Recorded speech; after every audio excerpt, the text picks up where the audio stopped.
wanted to say something that day। आप उस दिन कुछ कहना चाह रहे थे, लेकिन समय के अभाव के कारण हम लोगों ने वार्तालाप में उसे सम्मिलित नहीं कर पाया। हाँ सर, तो आप अपनी बात आज कहिए।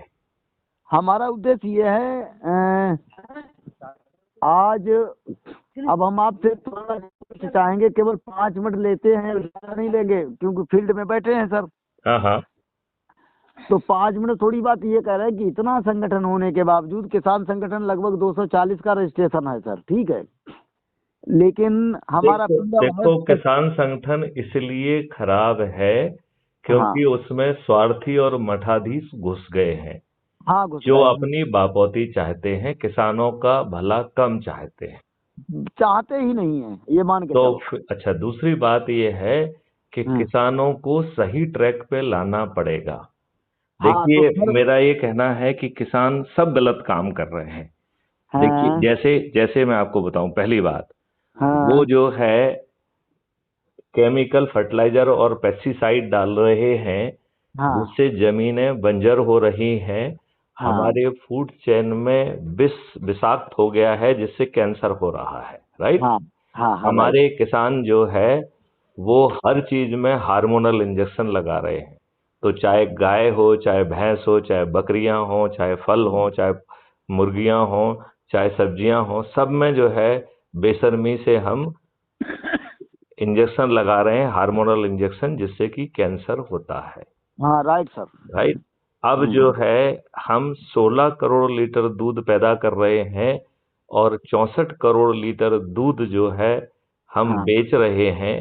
48 करोड़ लीटर दूध जो है वो यूरिया से बनाया जा रहा है, जिसके बारे में रिसर्च कह रही है कि यदि 4 साल तक यदि ऐसे दूध या उसके प्रोडक्ट का सेवन करेंगे तो 87%, 13% तो फिर भी जो है ना उनकी रेजिस्टेंस पावर के कारण वो बच जाएंगे, 87% को कैंसर हो जाएगा। Right sir. अच्छा, इन सब बातों में वो बहुत पैसा भी खर्च कर रहे हैं। हाँ सर। और दुष्टतापूर्वक हमारे ऊपर वही इंडियन फॉरेस्ट एक्ट लागू है। देखिए, ना जमीन की चीज, नीचे की चीज आपकी है, ना जमीन जो है ना आपके पास अधिकांश चीजें पे ऑनरशिप जो है वो सरकार की है, राइट। तो ये सरकार की ऑनरशिप क्यों होना चाहिए? सर, एक मिनट चाहेंगे आपसे। जी, मैं एक जो बात, फिर उसके बाद आप पूरी बात कहिए। मैं केवल एक बात ये कह रहा हूं कि हमें किसानों की चापलूसी करने की बजाय उन्हें ज्ञान देने की जरूरत है।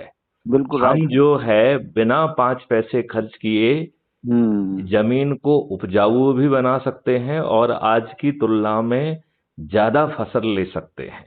Right sir. ये मॉडल है हमारा। तो मॉडल इतना पावरफुल है कि वो ये कह रहा है कि किसानों की आमदनी ओवरनाइट में 5 गुना ज्यादा हो जाएगी और मजदूरों की 10 गुना। ये तो शुरू की बात कह रहे हैं। आगे चल के तो ये 5 साल में 25 गुना हो जाएगी। बिल्कुल राइट सर। तो हमें अपने किसानों से खरी खरी खोटी खोटी की बातें कहने की हिम्मत होना चाहिए, क्योंकि हमारा जो व्यवहार है वो पितावत होना चाहिए। उम्र इसमें मायने नहीं रखती है। जैसे कि बच्चे को पिता डांटता है उसके भले के लिए, ये नहीं सोचता है कि बच्चे को बुरा लगेगा। तो वैसे ही हमें जो है ना ये नहीं लगना चाहिए कि किसको बुरा लग रहा है, किसको अच्छा लग रहा है। और जो दुष्ट किसान नेता बने हुए हैं वो शुद्ध अपने लाभ के लिए बने हुए हैं और पीठ के पीछे ये सत्ता में बैठे लोगों से भावतौल और सौदा भी कर रहे हैं और अपने लाभ के लिए जी रहे हैं। बिल्कुल राइट सर। मतलब ये बात आई डोंट नो कितना हद तक आप सहमत हैं। बिल्कुल बिल्कुल लगभग 99% सहमत हैं सर। एक क्वेश्चन करके बस फिर हम वाणी को विराम देंगे, फिर आपसे समय लेंगे हम। ठीक है, अगली बात हम बातचीत करेंगे वीडियो पे। बिल्कुल राइट। तो मैं आपको लिंक भेज दूंगा, फिर अपन बड़े अच्छे ढंग से बात करेंगे, इत्मीनान से बात करेंगे। और वो जनता के नाम संदेश होगा। बिल्कुल राइट सर। और अब आप अपनी बात कहिए। बात ये कह रहे हैं कि इतना सब कुछ मैन्युफैक्चरिंग उत्पादन होने के बाद भी काश्तकार आए दिन कर्जे में डूब रहा है। उसका कारण ये है कि हमने गलत नियम कानून और इकोसिस्टम बनाया हुआ है। और ये अकेले किसानों की विडंबना नहीं है, ये हर प्रोड्यूसर की प्रॉब्लम है। देखिए, एक जो है, जो शर्ट बना रहा है, फैब्रिक्स को खरीद रहा है, ये सब कर रहा है, वो 500 रुपए में शर्ट बनाता है और उसे ही 2000 और 2500 में ये शोरूम वाले बेचते हैं। तो शोरूम वाले ने उनमें क्या कर दिया जिसके कारण उन्हें 2000 रुपए का फायदा मिलना चाहिए। आप ये देखिए कि जो किसान एकड़ों में चीज पैदा कर रहा है, उसके बदन के ऊपर का जो है कपड़े गायब होते जा रहे हैं, फटे और गंदे हो रहे हैं, और उसकी जो प्रोड्यूस को जो 4x6 और 4x5 के ठेले में बेच रहा है, वो जो है उसके पास 2-2 नौकर हो गए हैं, गैस बत्ती है, फलाना है। आप ये देखिए कि वो किसानों का ही माल खरीदता है, उसे 4 गुना और 5 गुना पे बेच रहा है। तो उस बेचने वाले ने क्या, ना उसकी कोई रिस्क है ना कुछ है। तो हमने जो इकोसिस्टम डेवलप किया है वो प्रोड्यूसर के खिलाफ किया है। अब ये बीच के लोग जो है, चाहे वो बनिया हो या कोई हो, वो ज्यादा बड़ा लाभ ले पा रहे हैं। बिल्कुल। नए सिस्टम में हमें क्यूआर कोडिंग से किसान की आइडेंटिटी प्रोडक्ट के साथ फिक्स करना पड़ेगी। अभी क्या होता है कि हमने आपसे खरीद लिया, अब आपकी आइडेंटिटी खत्म। आगे चल के ऐसा नहीं होगा। केवल किसान की अकेली आइडेंटिटी नहीं रहेगी, बल्कि किसान के फार्म की भी आइडेंटिटी रहेगी। तो यदि एक किसान के पास 5 फार्म हाउस हैं और फार्म है, तो वो पांचों की अलग अलग आइडेंटिटी होगी कि किस जगह का है, और आगे चल के तो हम वो आइडेंटिटी पेड़ तक ले जाएंगे।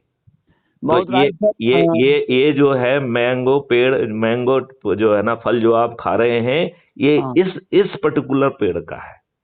और आगे चल के लोग उन पेड़ों का फल जो कि बहुत ही जायकेदार है, उसे बड़ी स्पेशल प्राइस पर खरीदेंगे और उसके लिए होड़ लगेगी। राइट। और बीच के जो लोग हैं उन्हें केवल जितनी वो सेवा देंगे उतना उनको लाभ मिलेगा। तो जो पैकेजिंग इंडस्ट्री है, वो पैकेजिंग का जो वैल्यू एडिशन कर रहे हैं, उतना पैसा उसको मिलेगा। जो ट्रांसपोर्टेशन का है, ट्रांसपोर्टेशन का system will be different type. तो जहां पर एयर कूल्ड और वो चाहिए, वो उस तरीके के ट्रांसपोर्ट होंगे, और उसमें भी जितनी वो सेवाएं देंगे उतना पैसा उनको मिलेगा। ऐसे ही वेयर हाउसिंग की, ऐसे ही रिटेलर की और होलसेलर की। सो रिटेलर और wholesaler they are providing the services. Ownership जो है वो किसान की कंटिन्यू करेगी till it reaches to the consumer. और सबको रियल टाइम पैसा मिलता जाएगा। और उसके लिए और वो पैसा जो है क्राइम फ्री भारत के मॉडल से निकल के आएगा और किसान के कॉस्ट सेटलिंग अकाउंट में जाएगा। तो 5 गुना पैसा तो जो है उसे शुरू में मिल जाएगा 1 MSP के तहत, क्योंकि जो वो खेत में खर्च करेगा वो भी किसान को नहीं देना होगा, वो कॉस्ट सेटलिंग अकाउंट में जाएगा। तो ये इतना पावरफुल मॉडल है। देखिए, यहाँ सभी लोग दुष्ट सिर्फ मूर्ख बना के वोट कबाड़ के सत्ता में आना चाहते हैं। किसी के बारे में एंड टू एंड कोई भी नहीं सोच रहा है। नहीं, बिल्कुल सोच जारी है सर, और रिक्वेस्ट चाहेंगे फिर हम आपसे बात करते हैं। ठीक है सर। चलिए, ठीक है। जय हिंद, जय भारत, वंदे मातरम। एक कविता नहीं सुनाएंगे आप? हाँ, कविता सुनाएंगे। हाँ, कविता सुनाएंगे। थोड़ा, नेताओं तुम डींग हाँकते हमने विकास कराया है। नेताओं तुम डींग हाँकते हमने विकास कराया है। लाखों करोड़ों की संख्या में ये मजदूर कहाँ से आया है। नेताओं तुम डींग हाँकते हमने विकास कराया है। हालांकि रिक्वेस्ट चाहेंगे, इसे जब अगले टर्न पे बात करेंगे फिर पूरा कर देंगे। ठीक है सर। चलिए, ओके। जय हिंद, जय भारत, वंदे मातरम।